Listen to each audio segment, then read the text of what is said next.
Për këtë arsye ne në jetën tonë do të përballemi për shembull me ateistët. Ata të cilët mohojnë fare ekzistencën e një Zoti, ose deistët, pra s'ka. Dhe këtyre bëhen disa pyetje shumë thjeshta o vëllezër, pastaj kalohet në detaje. Këta për shembull, kjo kategori ju tregohet se duhet ta fillojmë gjithë meselen me origjinën e materjes. Sepse ateistët janë të prirur ta fillojnë debatin nga shpërthimi e këtej, ndërsa pyetja duhet bërë para shpërthimit. Materia nga erdhi. Pyetja e dytë, pyetja e atomit. Pyetja e tretë është pyetja e qelizës. 3 pyetje. Nuk ka ateist mbi sipërfaqen e tokës që mos gjunjëzohet përballë këtyre 3 pyetjeve.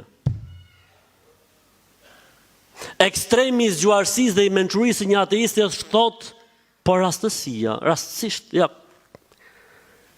Jemi ndodhur përballë faktit që atomi i hekurit është kështu, dhe përballë faktit që atomi i hidrogjenit është kështu, dhe përballë faktit që atomi i oksigjenit është kështu, apo përballë faktit se qeliza është kështu.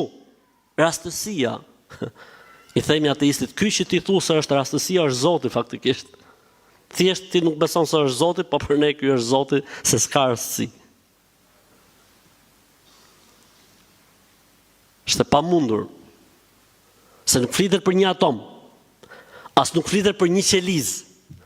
Sa llojra, gjallësash, speciesh, e sendesh, e gjëra që ka kjo botë dhe ky univers. Çdo gjë ka formulën e vet.